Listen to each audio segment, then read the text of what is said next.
In the last class, we had gone through a brief introduction and we had entered into the first sutra, wherein the teacher over here, none other than Narada himself, sage Narada himself, is telling us all that we shall explain. He doesn't say I shall explain.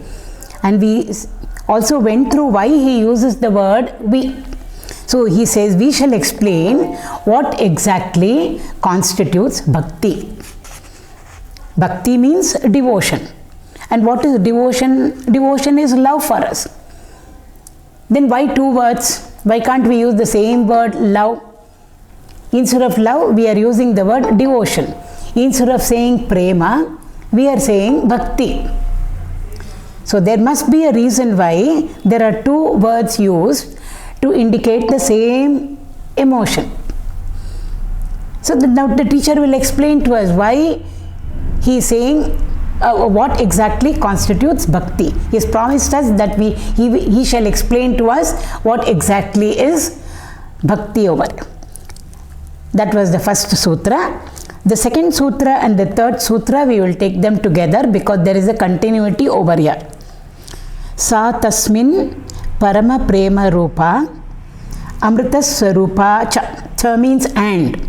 So both the sutras, the second one and the third one, are connected. So over here now the teacher has started describing to us what exactly constitutes bhakti. What is devotion we want to know. So over here he is telling us what exactly is devotion. Because we all are devoted to the Lord. We are all religious people, spiritual people. Every day we invoke the Lord in our own homes, in the puja room. We go to the temple, we go for yatra. And depending on our Ishta Devata, we chant the mantra, we chant the prayers. So all of us are bhaktas only. Which means I know what is bhakti. But the teacher over here will tell us what according to him is bhakti. So therefore over here the teacher says sa means that devotion, that bhakti which he promised to explain to us in the first sutra. So that, what is it of the form of?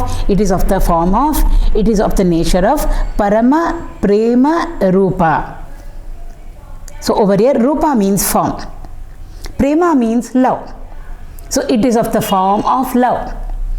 We all know it because we all do love people around us and about us.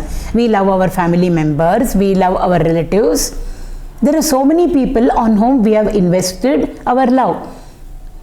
So what is there that we need to know about love? Over here he says it's not ordinary prema, it is parama prema. Supremost, it is of the nature of supremost love. Towards what? Asmin. Asmin means towards the Lord. So it is very general over here.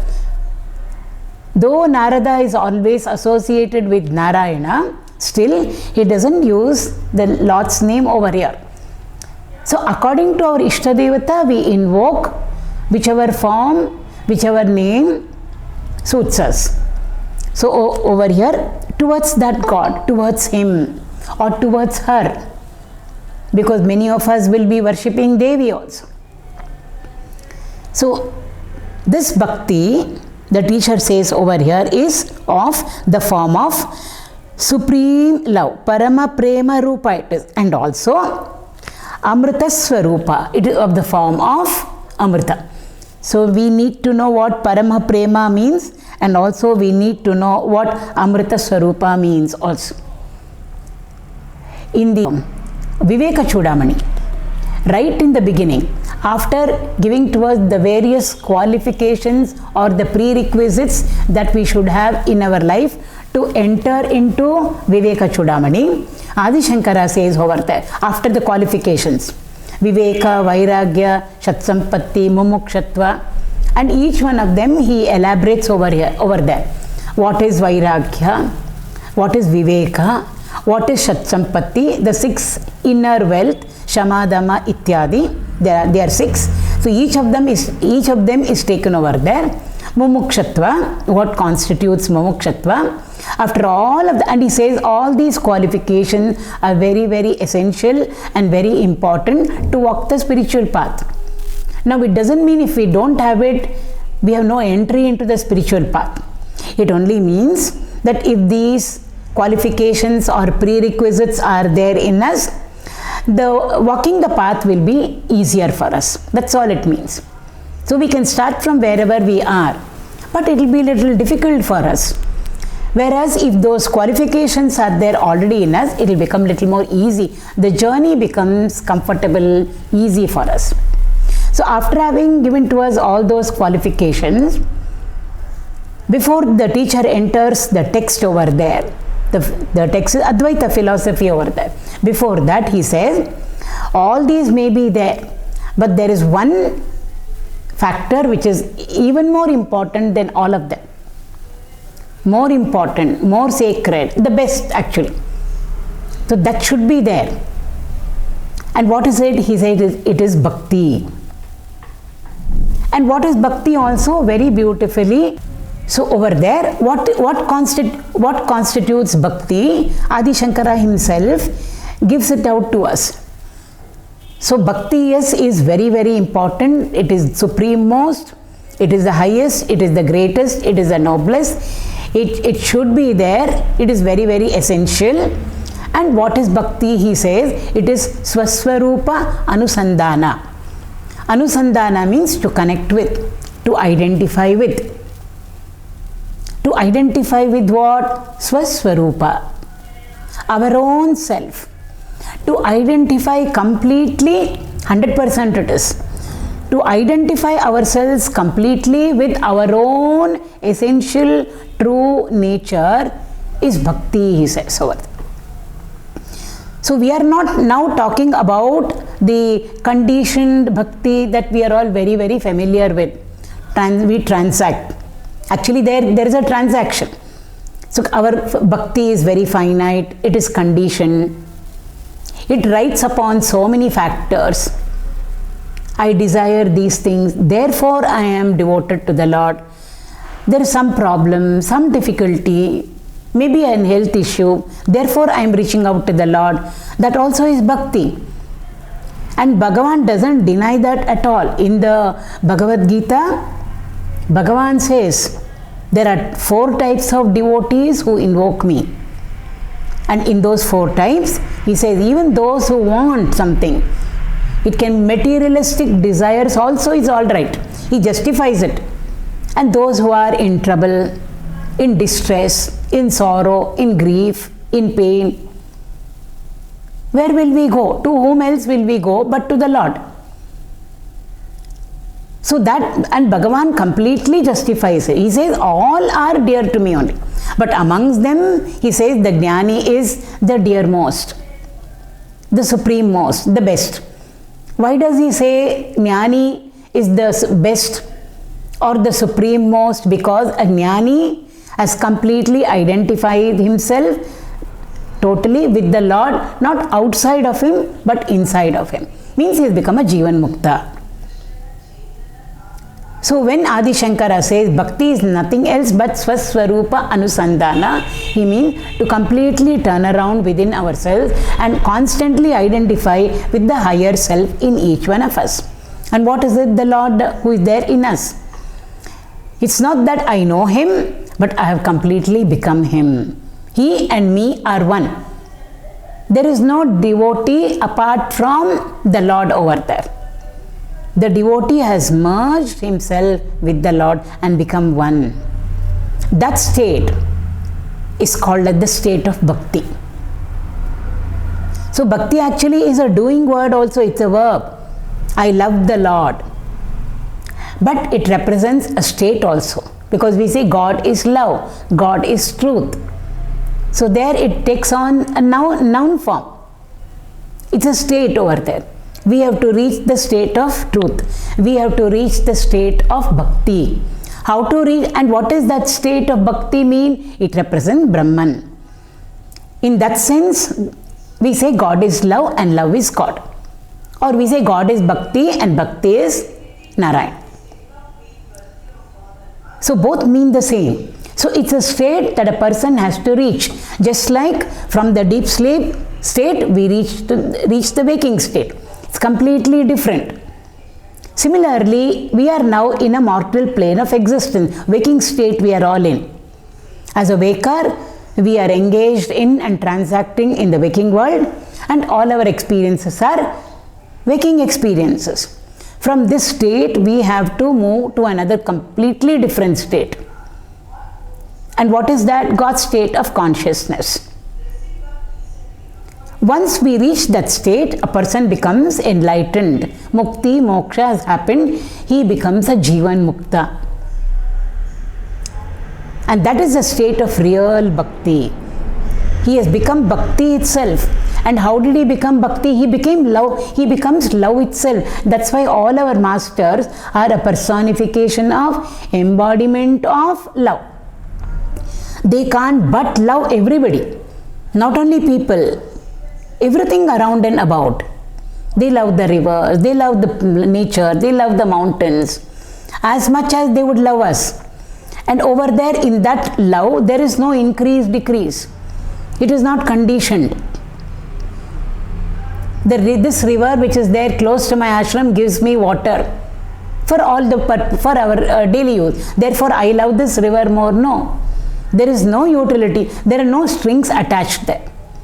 Equally, they love everything and everybody because they have reached that state of samatva. Samoham sarva bhuteshu. Everything and every being is the same to them. So, in that love or in that bhakti, there is no increase, there is no decrease, it's the same. There is no conditioning over there, there is no finiteness over there. Why? They have reached the infinite. In the infinite, nothing finite exists. And how did they reach that path, that state? They reach that state also through bhakti. The path also is love. So walking the path of love alone, we can reach that state called love. Walking the path of devotion or bhakti alone, we can reach that state called bhakti or devotion. God represents devotion for us. We can't walk the path of hatred and enmity and hope to reach that higher state, which is love. Not possible at all. Because if that is love and we are walking the path of hatred, we are actually moving in the opposite direction. We are moving away from the Lord. So that is what bhakti is all about. And over here, Sage Narada tells us, he says, it is of the form of Parama Prema Rupa. Rupa means of the form of supremost love. What is that supremost love? In that supremost love, there is no increase, there is no decrease, there is no demand over there. There is no I want over there, nothing at all. Then why do you love the Lord? I just love the Lord for love's sake. Why are you going to the temple? Just like that I am going to see Him. So beautifully they would have done the alankar for the Lord. I just love to be in His presence. But some people are confused. How can anybody go to a temple without any demand list? We only go to the temple with a demand list over there. Just to bask in His glory I am going. That is called as supreme devotion, supreme love. Supreme love is nothing but devotion. Narada is talking about the highest devotion over here. Bhakti of the highest form is being indicated over here. So therefore he said devotion means devotion is of the nature of supreme love towards the Lord. So in that there is absolutely no conditioning at all. With no demands we go to the Lord. No expectation, nothing. That is what it represents.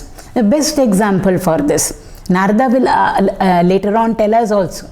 He will talk about the love of the milkmaids of Vrindavan. The best illustration over there. Krishna is in Dwaraka. He's got so many wives around him and all of them are very faithfully serving him. Bhakti is there, Seva Bhav is there, everything is there. And they all think that I am the best, I am the greatest devotee of the Lord, of Krishna. Bhakta. I am the greatest. Why? Because he is so close to them. Constantly he is there with them. And they are also constantly serving him. So that feeling comes to them. The Lord knows. Little bit of an ego has come, immediately he wants to burst that ego. And the best person for all that is who? Narada himself. He uses Narada as an instrument whenever he wants. So what does the Lord do? Suddenly he says, I have got a terrible headache, and lies down over there. Splitting headache. The Vaidyas are called, the doctors are called, medicine is given, nothing happens. The headache just doesn't go. And he says it's very, very intense. Splitting headache. What to do? Nothing can be done. So all the medicines have been tried, but they've all miserably failed. All his wives, they do not know what to do. Rukmini doesn't know what to do. Satyabhama doesn't know what to do. At that point of time, Bhagavan wills, there Narada is. Like I said, he doesn't even need a vehicle to come. He is just there. Narada comes over there. So they receive Narada. Where is Krishna? He is lying down over there. Normally, Krishna is not lying down over there. He is very, very active. What has happened? He's got a splitting headache. Medicine should be given immediately to him. Everything has been already done. But it's not gone even a little bit. Narada comes and reaches to Krishna. And now they both know what is the drama to be played over there. This is all Lord's Leela over there. So Narada talks to Krishna, asks Krishna, all medicines have already been tried. Your headache did not go. Now you only better tell us what is the medicine for your headache. I'm sure you will know. Krishna, you will know what medicine is to be administered to you so that your headache goes. Please let us know. So he says, yes, there is one medicine which can relieve me of my headache. What is it? What is it? Everybody wants to know. He says that a pinch of the dust of my devotee's feet, if it is applied on my forehead, my headache will go away. As simple as that. Narada is very happy. That's all, Krishna, that's all. Pinch of dust available easily. Who devotees are there all around. They don't even have to go anywhere to find a devotee, because all of his wives are his devotees. All that they need is a pinch of dust from one of the wives of Krishna, their feet. That's all is needed. So Narada immediately talks to all the wives over there. Rukmini, Satyabhama, all of them were there. All of you are great devotees of the Lord. And all that the Lord now needs is a pinch of the dust of any one of your feet. Why don't you give? None of them are ready to give over there. They say, how can we give the dust of our feet? Though we are great devotees of Lord Krishna. But how can we apply the dust of our feet onto the Lord's forehead? In fact, the dust of his feet we apply on our forehead and become fulfilled, blessed. This is the reverse now. If the dust of our feet is applied on Krishna's forehead, Mahapapa will come to us. We will all be doomed to hell. We can't do this papa. Narada, we can't do this papa at all. It's criminal. It's a shantam papam, we can't do it. Every one of them says the same thing. They all know, they're seeing Krishna suffering over there. He is rolling in pain there. And still they say no. Narada looks at Krishna, now what to do? Your devotees who are there so close to you are not willing to give the dust of their feet. Now you tell me somebody else's name. Maybe I will try over there also. If Rukmini and Satyabhama cannot give, I don't have any hope that anybody else will give. Anyway, you will tell me. Krishna says, why don't you go to Vrindavan and ask the gopis over there? Everybody is stunned, surprised. The milkmaids of Vrindavan, will they really give? There's a question mark over there. Even Narada asked the Lord, sure you want me to go over there? You think they will give? Why don't you try? Because over here it was not possible. Why don't you just go and try? There is no harm in trying. Narada says, okay, I'll only go. So Narada goes to Vrindavan. The moment he lands in Vrindavan, all the gopis over there, the humble, simple milkmaids of Vrindavan, all gather around him because a special guest has come. The one who can easily move around all the 14 worlds. So he's got the news from all the worlds. He's a great sage. So all of them come and crowd round Narada and they prostrate onto him, and then they ask him, from where are you coming, etc., etc. He says, I am coming from Dwaraka. They are even more excited because they know Krishna is in Dwaraka and they have not met him. Years have passed. They are hoping and hoping and hoping one day they will meet him. Long ago he left for Mathura when he was very small. He says, I am coming from Dwaraka. They are all very excited. They give him a nice place to sit down. They all sit around him. Now please tell us, what is the news in Dwaraka? How is our Lord Krishna? Does he even remember us? We all remember him. Day and night, 24 into 7, 365 days we remember him as we were remembering him when he was there. It is only his thoughts which are helping us to survive. Does he remember us also? They are asking. He says, all those things apart, Krishna is in great trouble. What has happened to him? Their faces become small. Krishna has got a splitting headache, and the royal Vaidya also came, the doctor, but then no use.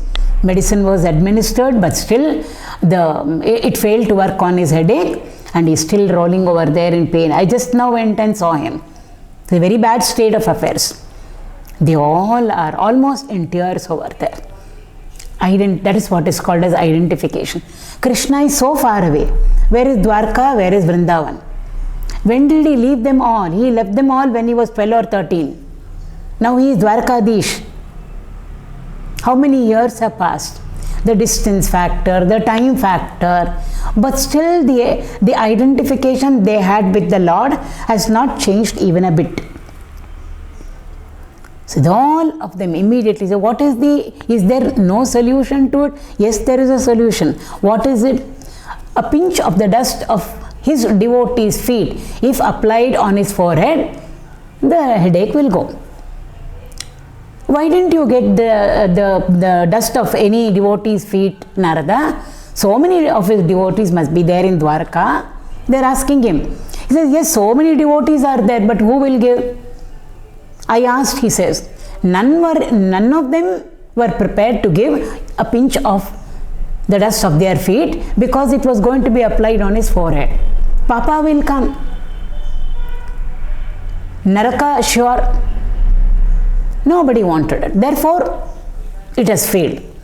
Immediately, what do those milkmaids do? They all get up, nicely stamp their feet on the ground over there so that more dust sticks to their feet. They sit down over there, collect all the dust. It's a beautiful incident, which when in Bhagavad Saptas and all, when they are doing the Saptaha of Bhagavad, these are the little incidents and illustrations that they share with everybody. So all the gopis sat down over there, collected all the dust. Each one of them wanted to give the dust from her feet. Nobody said you give or you give. I want to give mine. So finally Narada had to take the dust from the feet of all the gopis, because each of them said, you have to take mine also, you have to take mine also, you have to take mine also. See, all of them wanted to participate over there in removing the Lord's headache. So all of them, so the dust was collected, mud, little fine dust was collected, all packed in a cloth and given to Narada and said, now run. Narada, we don't want you to stay over here even for another second, because Bhagavan is suffering over there. You please immediately go from here and make sure that this dust is applied to his forehead. Even Narada is surprised over there. And he turns around and says, yes, I will go, but I have a question. He says, all devotees refuse to give the dust of their feet because Papa will come. We know it is wrong. Because we all apply the dust of his feet on our forehead and we become blessed, fulfilled in our life. How can the dust of the feet of a devotee be applied to the forehead of the Lord? Don't you think Papa will come to you? Don't you think you will all become sinful? Don't you think for this small little thing that you have done, action, you will be sure dispatched to hell? We don't know how many years you will have to suffer in hell. Didn't you think of all those things before you handed over to me the dust from your feet? They said, yes, we know. Mahapapa will come to us. Rava Rava Narka, sure for all of us. We will be addressed and packed to hell. That we know. But Narada, Lord is suffering over there. So if by going to hell, our Lord's suffering can be removed, we don't mind. That is the bhakti, that is what is Parama Prema, supremost devotion. Don't care for anything. I don't want liberation, I don't want Swarga, Narka is also fine. If the Lord can be relieved of his headache by the dust of our feet, we don't mind going and staying in hell for any number of years and suffering over there. Hell is not a nice cool place to stay. They will be solid punished over there. They said it's okay. We don't mind. See the love that they had for the Lord. All no conditioning, no barriers. There was nothing like high and low. Oh, he is high, he is Bhagavan, and we are all his devotees, so we are at a lower level. How can the dust from our feet be applied to his forehead? In love, it is always equal. Though they never ask for equality with him, they never ask. Automatically a devotee rises to that level without asking, without demanding. So they never asked for anything. No demand, no nothing they asked. Please go. So Narada went. He already understood what the Lord was playing over there, the Leela that the Lord was playing over there. He goes back. And when he goes back with a bag full of dust from the feet of the milkmaids of Vrindavan, Krishna is already sitting on the bed over there, royal couch, smiling over there. Because the purpose has already been served.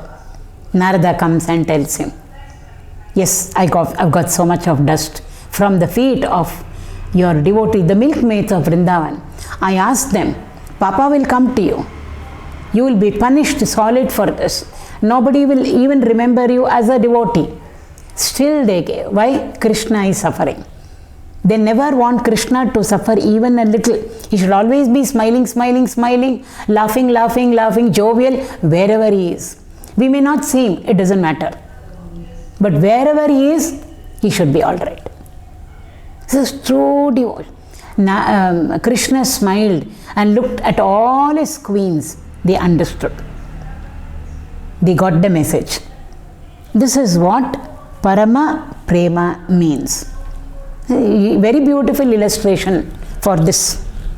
Like this, we will get so many illustrations from the devotees of the Lord in the Puranas, the stories from the Puranas, and also from the lives of all our great saints. Not one or two. Millions so many we will get. As to what exactly devotion is. And over here, the next description was, it is of the form of Amrita. Amrita means death. Death means change. So it doesn't only mean the last, where the physical body is dropped, that physical death, that also is Mrita only, that also is death. There also it's a change. Something has suddenly changed. So Mrita or Mrityu in its largest perspective represents change. Yesterday died, today was born. Morning died, afternoon was born. Afternoon has died, early evening has already come. Evening will die so that night is born. So everything keeps on changing. It's all death and birth, birth and death, birth and death. And over there it is constructive destruction. For today to be born, yesterday had to die. For evening to be born, morning had to die. Whatever we have eaten for lunch, it's all finished now. Therefore, we are going to be ready for our dinner. We can say it's died, means all digested inside. If the food that we have eaten during lunchtime has not got digested and it's not there in our stomach, we will not be ready for our dinner at all. So the bud has to die for the flower to be born. The flower has to die for the fruit to come in, to appear. The fruit has to die, decay, for the seeds to be available for us. Again the seed has to die for the seedling to come. Birth and death is what is suggested by this word mrita, mrityu. So therefore it means change. In its largest perspective, it means change. We are all in a realm of change. Mortal plane of existence means realm of change. That is what we call as samsara. Samsara itself means that which comes and goes, comes and goes. Coming and going means there is change.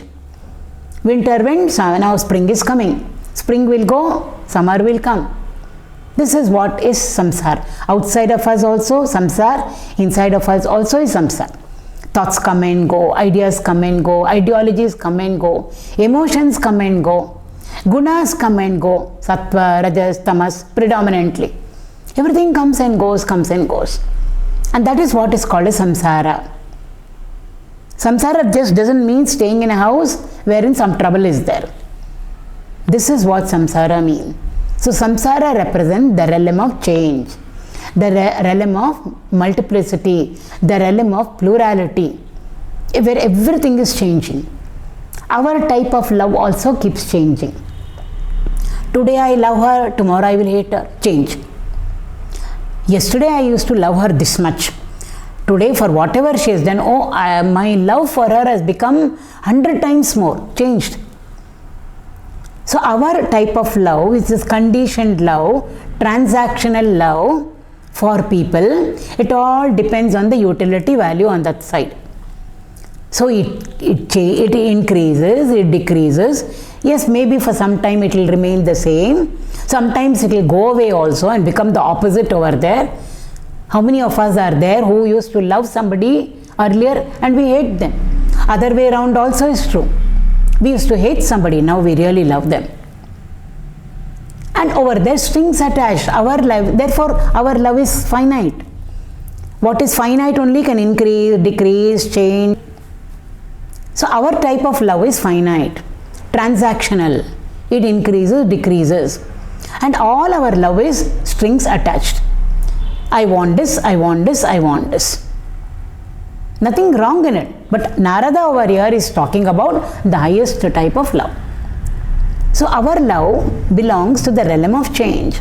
Ours is all changing love, conditioned love, mrita love it is. Means changes. This love, bhakti that Narada is talking about over here, which is of the form of supremest love, he says also its nature is of immortality. Mortal means change, mrityu, change. Opposite of that is amrityu, amrita. Amrita means changeless.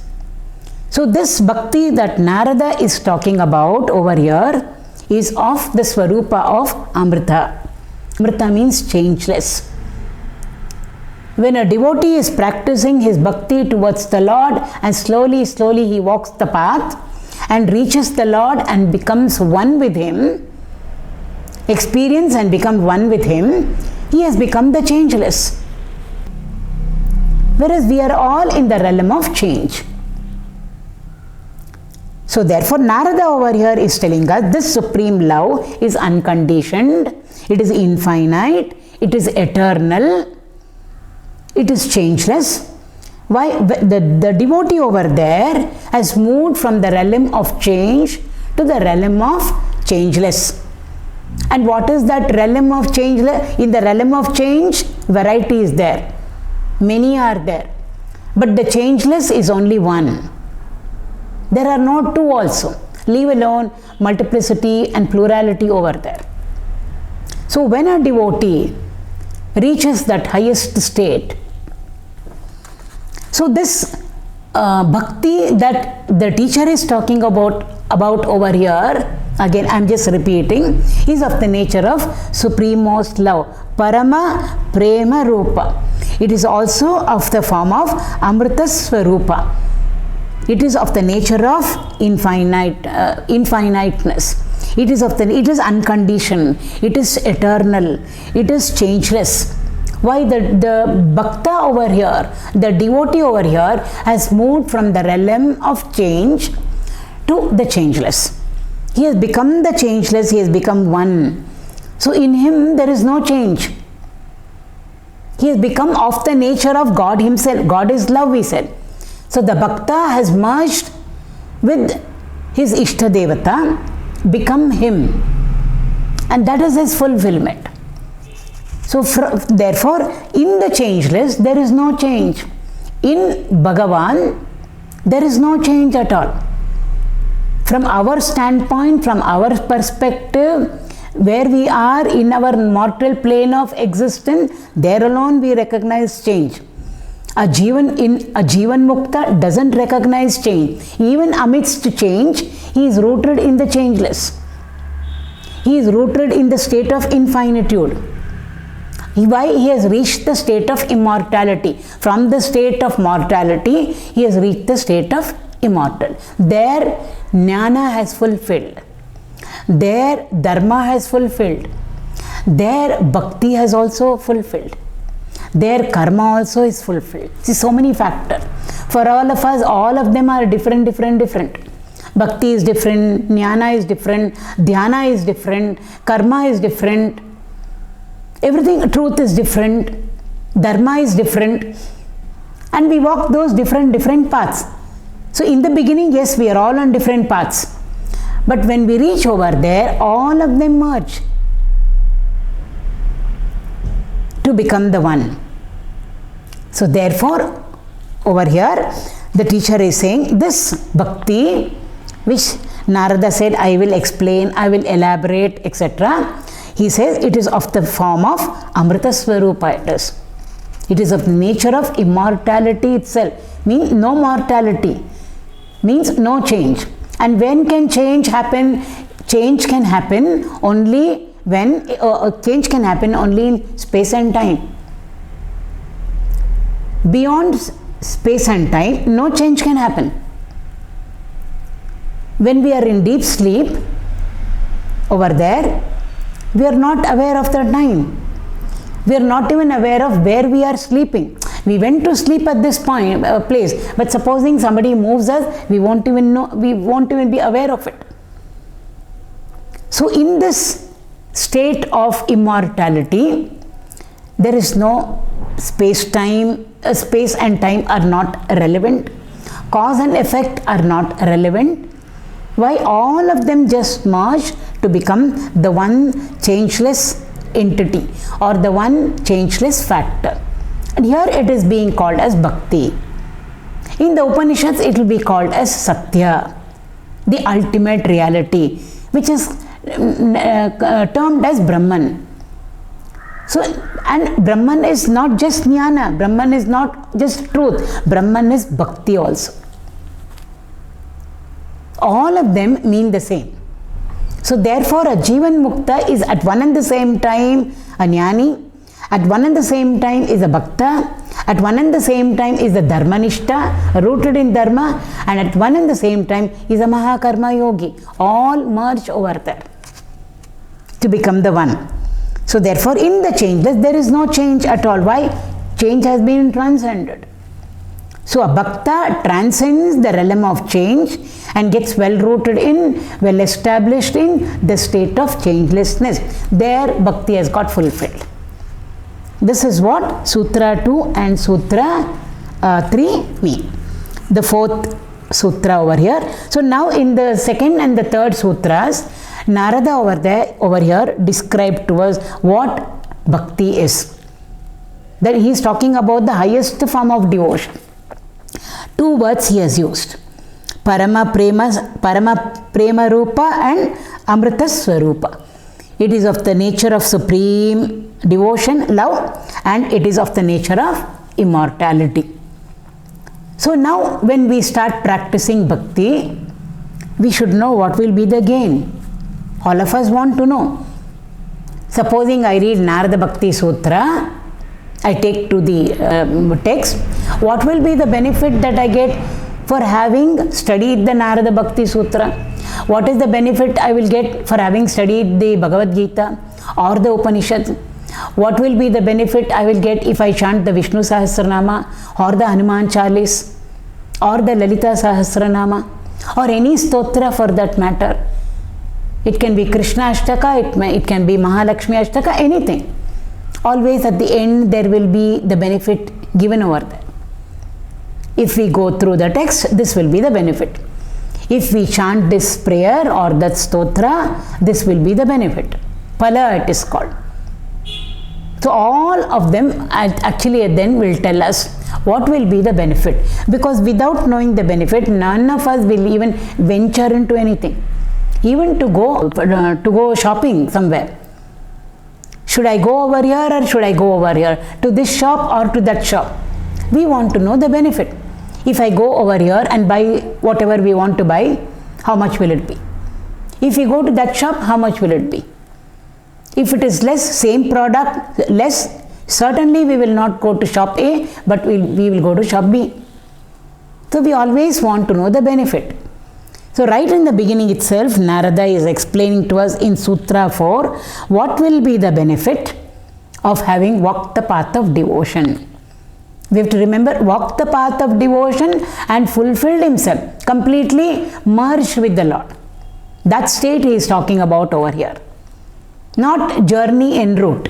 Journey en route also we will start getting dividends. We will start realizing how beautiful it is to walk the path of bhakti. Slowly, we will know the benefits, but then at the end, finally, having walked the path and completely merged with the Lord over there, had his darshan over there, completely experienced and merged with him and become one, what is the benefit of such a person? Because after realizing the Lord, experiencing him, none of our masters drop off their physical body. They all come back to work for us, for our own shreyas, for our own welfare, they all come back. How will they be? Because they also are just like us. They walk like us, they stand like us, they sit like us, they eat like us, they talk like us.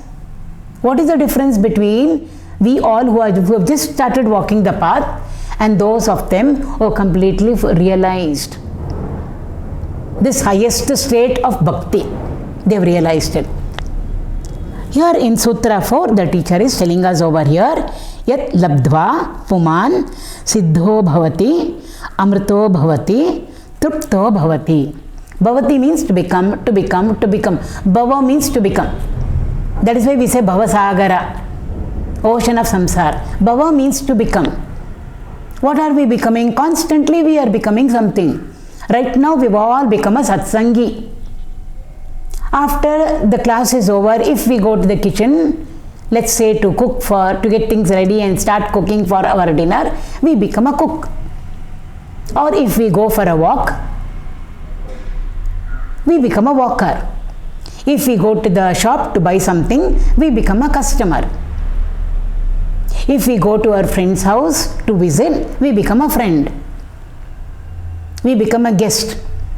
If a friend comes to our house, we become a host. So constantly we are becoming. Though we are one person, constantly we are becoming something. Speaker, somebody is a listener. Then the roles can change. This constantly becoming is what is samsara. We are now a waker, we have become a waker.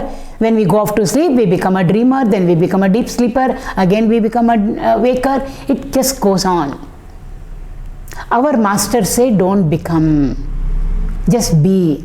What should we be? We should be what we are supposed to be. And what is it? That highest state. Upanishads will say the highest state, jnana, truth, the state of the highest truth, the ultimate reality. Here we have taken a text on bhakti. Bhakti is equivalent to jnana and jnana is equivalent to bhakti. Bhakti is equivalent to truth and truth is equivalent to bhakti. They are not two. They are the same thing termed differently. So therefore over here, how will a man of realization, after his realization, after he reaches that highest state of bhakti, when he comes back, a Jivan Mukta comes back to remain with us and to work for us, for our own welfare and well-being, how will he be? We all want to know. The teacher is telling us over here. So bhava, become, he becomes. Now he doesn't keep becoming like how we are all becoming. But what to do? The teacher has to use words which we are all very familiar with. He is not at all becoming anything. He is just be over there. He just stays rooted in his realization of the highest truth. And from there he will transact. We see him transacting. From his standpoint, he is not even transacting. He is not doing anything at all. It's just that his equipment is there, what to do, it has not fallen off. It has accompanied him like how the shadow accompanies us. And the higher is making this equipment, or the higher is using his equipment for its own divine purpose. That's all it is. So for him there is no becoming anything. He is just be over there. So what is the benefit? Over here in Sutra 4, Yat Labdva, having gained what? Gained the supreme devotion, which is nothing but it represents the state of immortality. Means one who has reached the Lord and become the Lord himself. Lord and the devotee are not two. They've completely merged with each other. The seeker and the sought have become one. That's the meaning of Yat Labdva, having gained that. Puman means a human being. A mortal being like any one of us, a man. Puman means a man. It doesn't mean only man, woman, a human being who is walking the path. So after having gained this supreme devotion, which is nothing but the state of immortality, how will he be feeling inside? Again, it is all from our standpoint explanation. He never ever feels anything. He is in that state, that's all. Siddho bhavati, amrito bhavati, trupto bhavati. 3 words have been used over here to describe to us a man of realization, a Jivan Mukta. Here we are talking about a Bhakta, capital B, because we all are Bhaktas only. Why only he? Why not? We are also Bhaktas, he is also Bhakta. We are talking about a realized person. So capital B it is. So what is a Siddho Bhavati? Siddhi means completely fulfilled. To what extent fulfilled? Completely and totally fulfilled. There is nothing whatsoever in him left baki, shesha, matra, no. Totally fulfilled. In all of us, there is never a sense of fulfillment. Oh, I am fulfilled now, I am satisfied now. Next minute or after 5 minutes, sense of dissatisfaction will immediately come to us.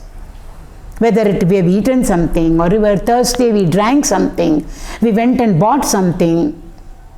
Very beautiful clothing we bought, maybe a sari we have just gone and bought. Like that, I bought the best. So we feel so fulfilled and come back home.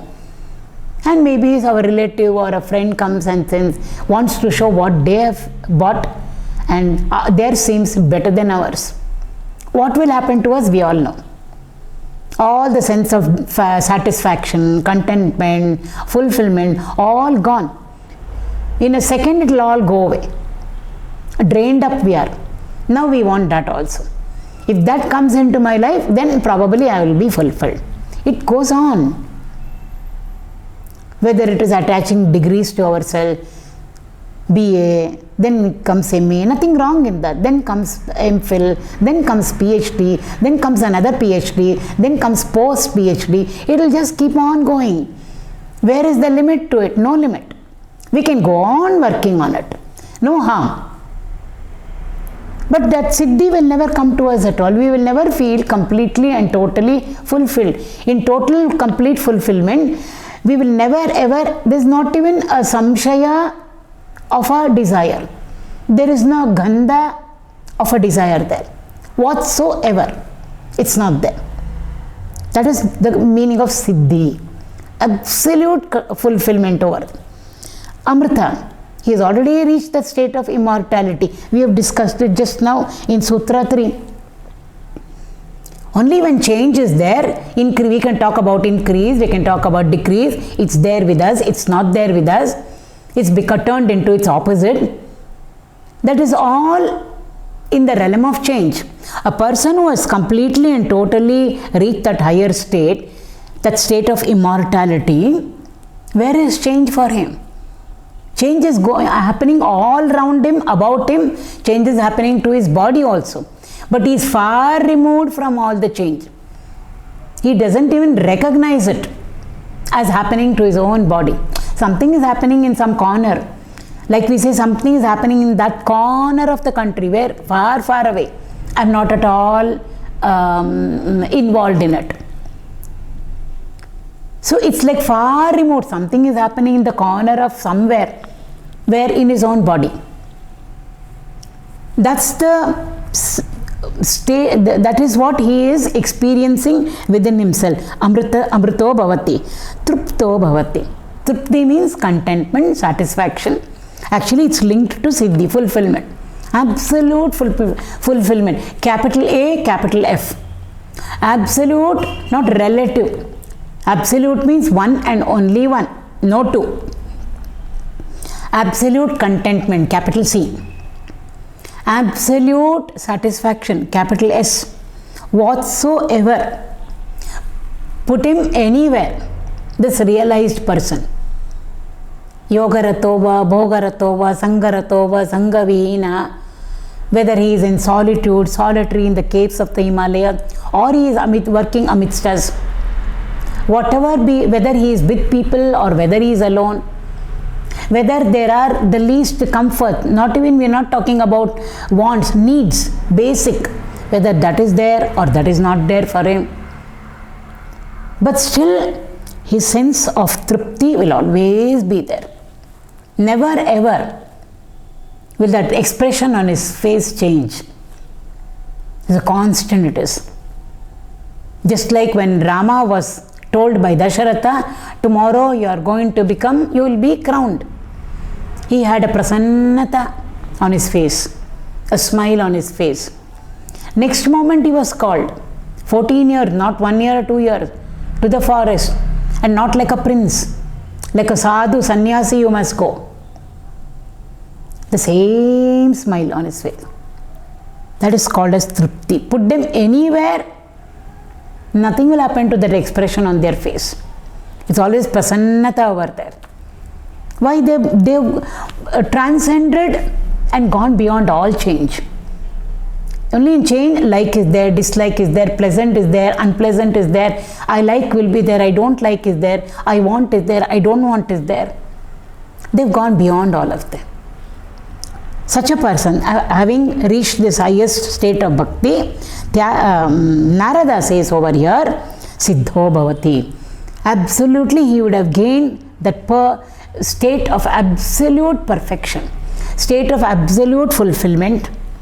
He would have gained that state of immortality, and also his is absolute satisfaction, fulfillment, and contentment. See, this is the gain. So all our Jivan Muktas are all living this. Siddhi has happened to them, perfection in them, fulfillment in them, contentment in them, and they've reached the changeless. In the changeless, there is no change at all. So how will they fluctuate?